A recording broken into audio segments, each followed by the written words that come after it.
Hello everyone, this is Shakar. So, in my previous live stream, I talked about two things: how to learn new words and how to make sure that we don't forget those words. Today, I'm going to talk about what questions to ask when you discover a new word to perform the right analysis so that you grasp the word which you're looking at presently.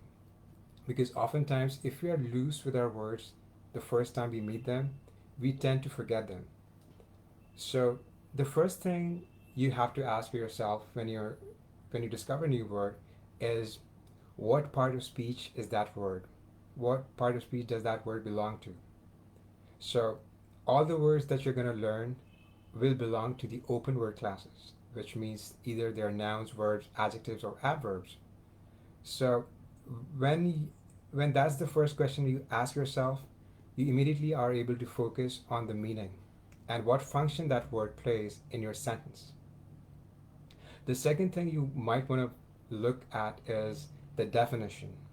Definitions are more important than synonyms. Oftentimes, we just look at the synonym because it kind of helps us grasp the meaning quickly, but synonyms are more like an aid, and they do not really get you to they don't really help you to narrow in on the meaning.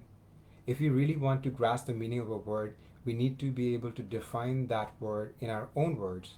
So definition is the second thing we need to look at when we discover a new word.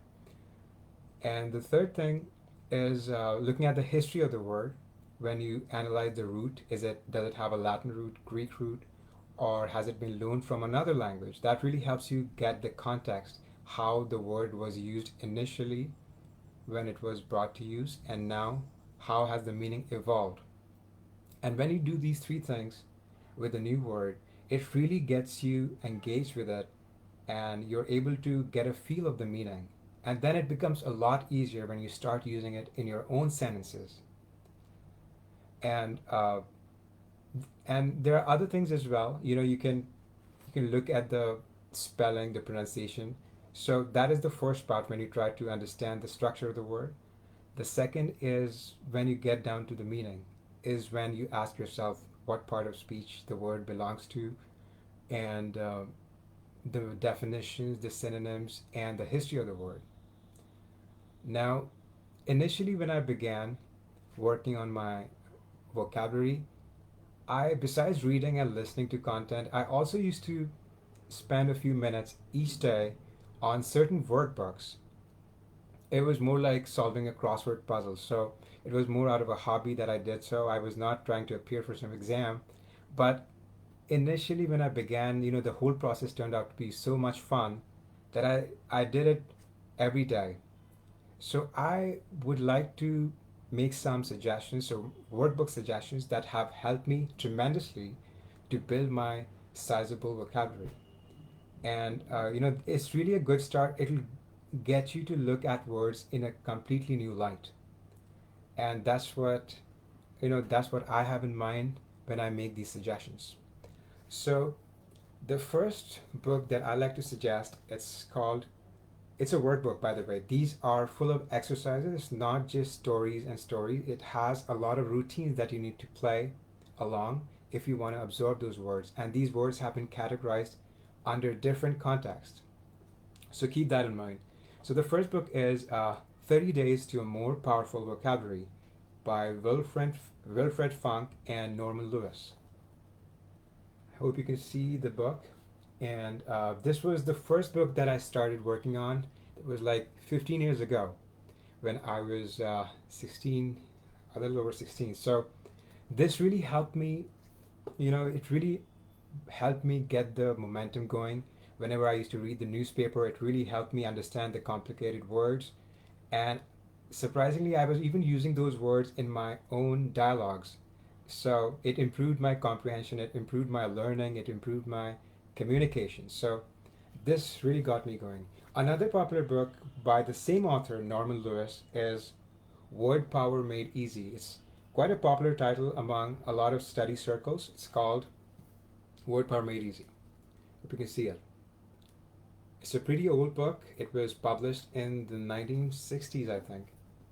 And yes, the next one is Word Memory Power in 30 Days, Peter Funk with Barry Tarshish. This one. Hope you can take a screenshot of this. These are pretty old titles, and yes, I've been working at it for quite some time. So I hope to kind of revive this culture of learning new words in order to beef up your vocabulary. And the next book is it's authored by Wilfred Funk again, 6 Weeks to Words of Power. This is one of my favorites.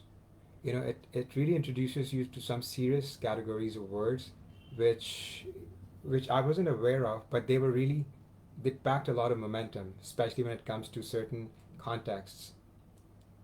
So, yes. And the last one, Instant Word Power. It's again by Norman Lewis. Yes, he's one of my favorite authors. And after reading his first book, which was this one, 30 Days to a More Powerful Vocabulary, he kind of sold me over to doing these exercises regularly. So, yes, the list is a bit exhaustive, but I assure you, if you spend even 15 minutes a day doing these exercises mentioned in these workbooks, it's going to help you acquire a sizable vocabulary, which will not just improve your comprehension, but also improve your writing skills, your speaking skills, and you'll become a more overall better learner. It'll really, you'll be able to become a better learner and a better thinker and a communicator. So this really pays off in the long run. So uh, I hope this is going to help you. So that was it from my side for today. Uh, we're going to cover more ground on this on Sunday as we talk more about vocabulary building. And next week, we'll also have a fluency 5-day challenge. So I hope to see some of you guys participate in it. We have some prizes for you at the end. So hope to see you guys engage with us as often as you can. And that was it from my side. Hope you guys are doing well. Talk to you guys soon. Bye.